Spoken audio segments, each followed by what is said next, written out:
What's going on, everybody? I'm Tank, and this is another episode of Roadie Reactions.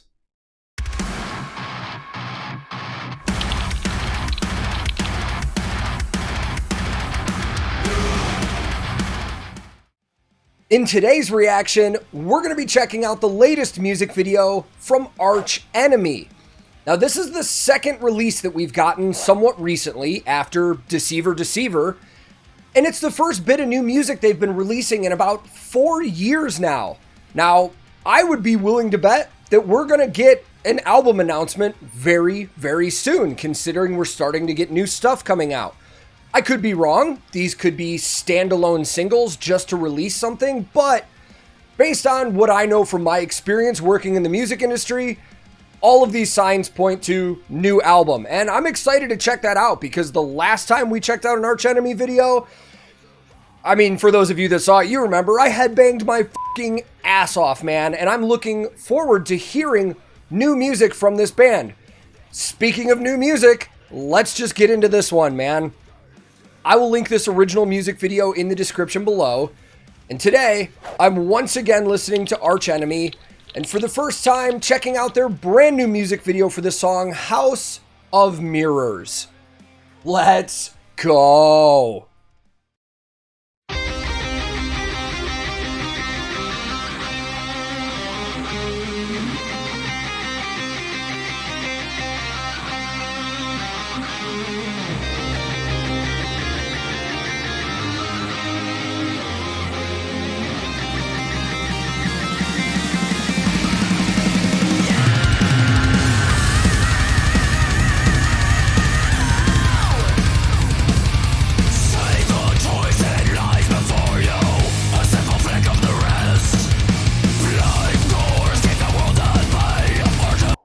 Hold on.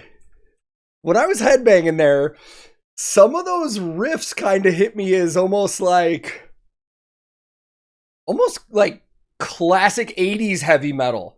It didn't sound as modern, if that makes sense to anybody. Some of the chord progressions they were doing, it sounded like 80s hair metal almost. Now, the double bass and all that stuff and the harsh vocals kind of overpowered that, but I want to hear that again. And I'm going to turn it up.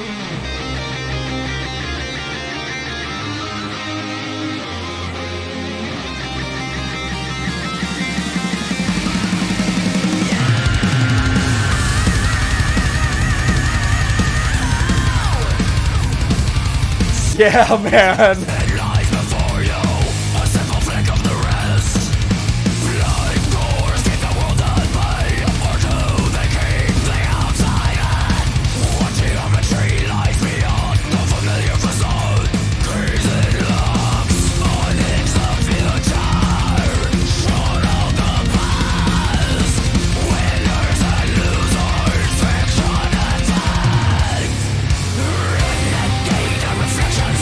Oh.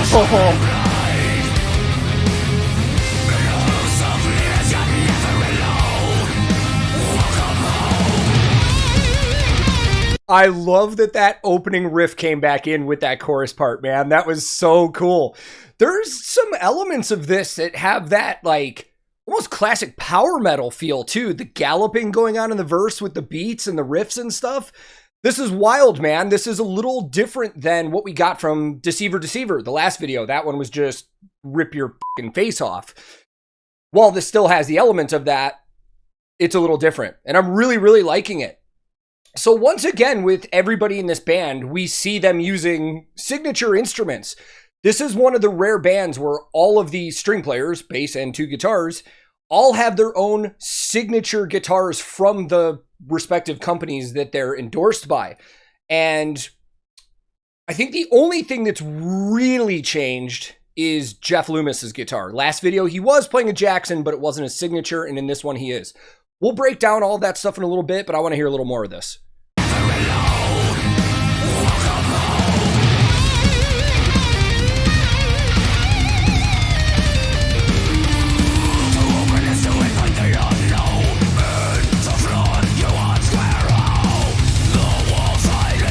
I love this riff. Are you watching them block? Windows to the souls around you. What escapes with those fights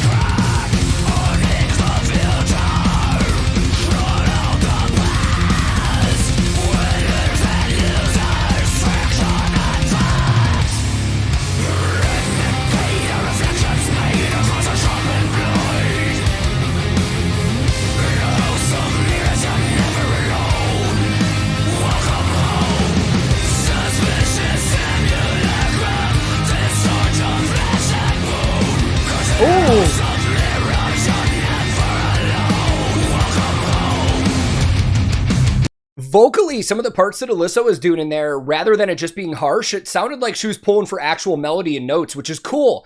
I really love when harsh vocalists do that. Because a lot of the times when you get harsh vocalists, it's usually kind of just distortion. That's the best way to kind of describe it. I like when vocalists actually are going for notes and hit melody with that raspy, harsh vocal style. Really cool, man. This video itself looks fantastic, man. I love the visuals, and I love that we get to see the band in a really cool setting as well. So let's rip through some instruments, man. Daniel, as always, playing Pearl, exclusive artist of Pearl drums and Sabian cymbals. However, in this video, compared to the last one I saw, he's playing a fully acrylic kit. It looks like every drum shell on that kit is acrylic. If there's anybody out there not familiar, most drums are made with wooden hoops, but most drum companies also offer acrylic drums. In terms of sound itself, they're a hair punchier, not much. You can really tell the difference if you were to hear them like soloed in a recording, but with a full band setting like this, not much of a difference, but they do offer a little more attack.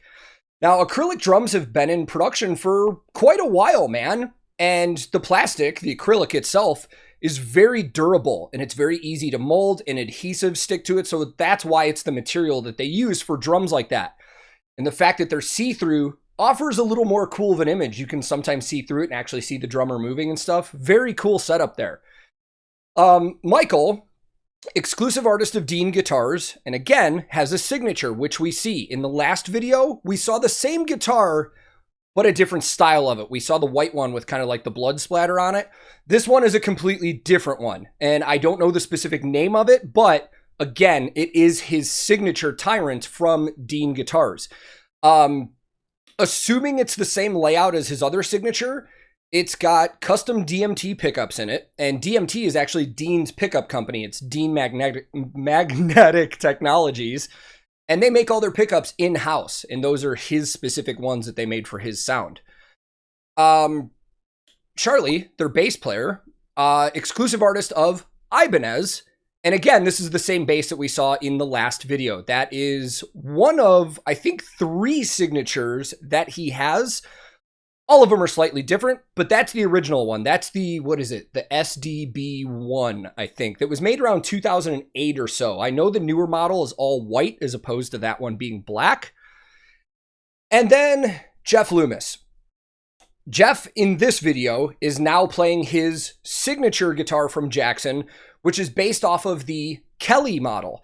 Now, the Kelly is one of the more recognizable guitars that Jackson has had in their lineup since about the early 80s when they formed as a company.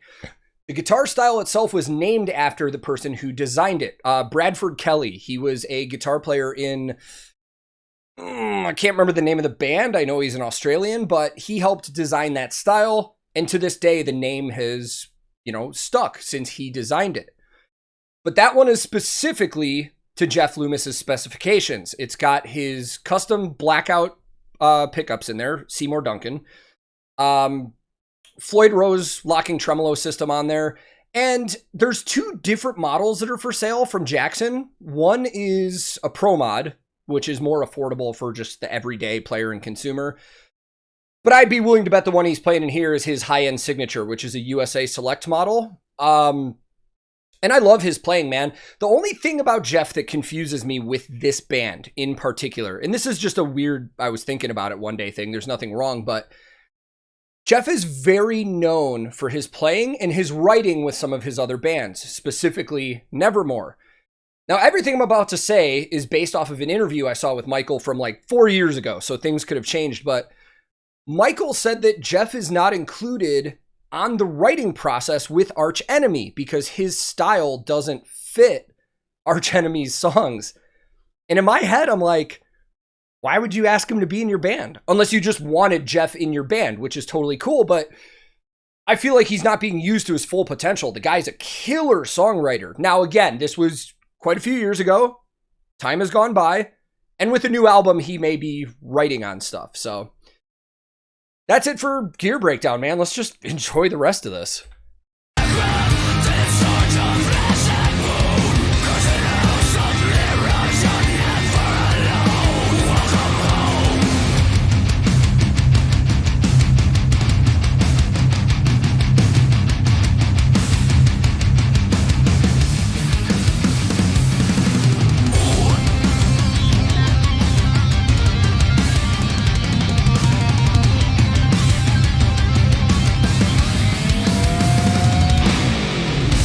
Oh.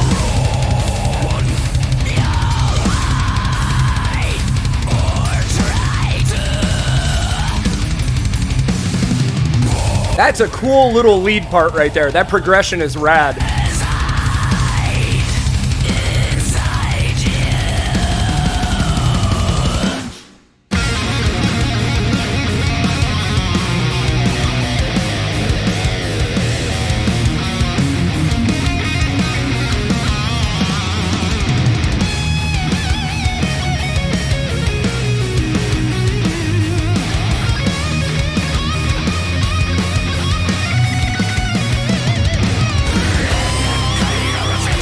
These two in a band together ripping guitar solos is great. I know everything I just said, like, they're not utilizing Jeff to his full potential, but just playing wise, I love these two, man. The last thing I wanted to say is I would be willing to bet, just like their last single, this was probably produced by Jacob Hansen. Very well-known, acclaimed Danish producer, mixer, masterer. Because this sounds absolutely fantastic. Now, there's a lot of other people that could have mixed this, but just considering he did their last single, I'm going to assume that he did this as well, and I'll look into that, but let's finish her off.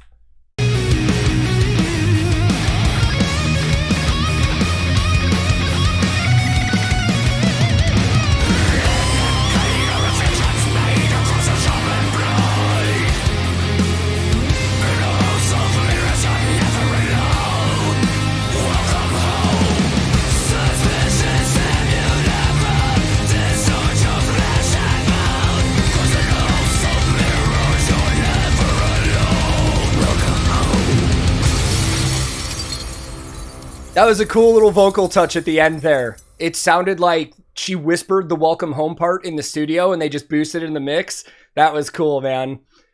That was a great song. All around, that was just a great song. Let's go talk about it. After hearing that one, man, you know, I hate comparing things because bands write different songs and stuff like that. But just considering the last single that we got, Deceiver, Deceiver, I loved the dynamic between the two songs. With Deceiver, Deceiver, I felt like it was just a in-your-face, headbang your ass off, get out some aggression, one of those kind of songs, while still maintaining Arch Enemy's style. Lots of solos and lots of fast-paced stuff going on. With this song, I feel like it had just a hair more to offer in terms of overall structure and sound. I feel like we got some really cool riffs and some other stuff. This, again, like I said, in my opinion, this is just a really well-written song, man. I really enjoyed every second of that, because while it did have those headbanging moments that I love, and it was heavy and aggressive, there were just some really cool standoutish parts that I really, really liked. This is one of those songs where every single person in a band gets to shine rather than one person standing out above everybody else. And I love that, man. So right now, still, I'm excited for more Arch Enemy, man. The second we get that album announcement, I'm going to have it on my radar, man. And I would definitely be looking forward to a full album from them in 2022. And if any more new music videos come out, we'll be checking them out here on the channel. So thank you guys very much for watching.